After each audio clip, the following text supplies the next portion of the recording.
Nag-aalala ang isang grupo ng mga dog rescuers sa Davao City matapos ipasara ang kanilang animal shelter dahil sa umano'y amoy. Pangamba nila baka dalhin ang mga alaga sa dog pound at inispatsa kung walang kukupkop. Nakatutok si Kent Abrigana ng GMA Regional TV, 1 Mindanao. Hirap maglakad matapos masagasaan noon ang asping si Axel. Pero ngayon, masigla na siya at wala ng sugat.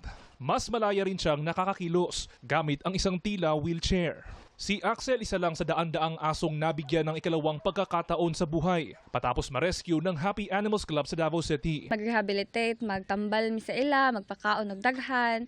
Hantod sa maging healthy sila, pwede na pangitaan na mo sila family na i-love din sila forever. Pero ngayon, nanganganib mawalan ng tahanan ang mga aso. Matapos isyuhan ng closure order ng Davao City Health Office ang shelter ng Happy Animals Club. Inireklamo kasi ng kapitbahay dahil sa masangsang umanong amoy ng shelter na itinanggi na ng grupo. We have rescued hundreds of animals. We were able to rehabilitate many of them, and a lot of them have been adopted into good homes.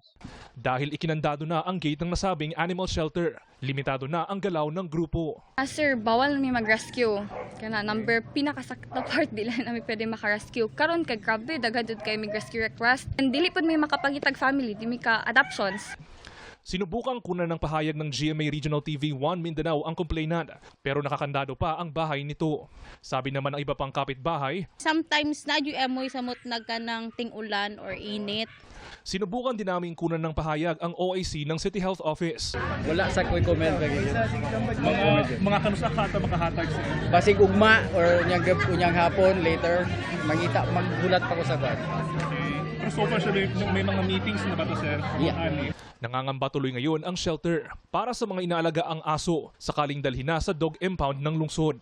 Kung sa dog pound sila like sir kay 72 hours biya patsun dayon sila.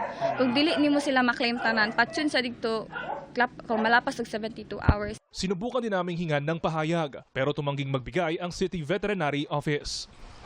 Para sa GMA Integrated News, Kent Abrigana ng GMA Regional TV 1 Mindanao. Nakatutok, 24 oras. Mga kapuso, kasama nyo kami 24 oras. Mag-subscribe sa GMA Integrated News sa YouTube. Sa mga kapuso abroad, bisitahin ang GMA Pinoy TV at www.gmanews.tv.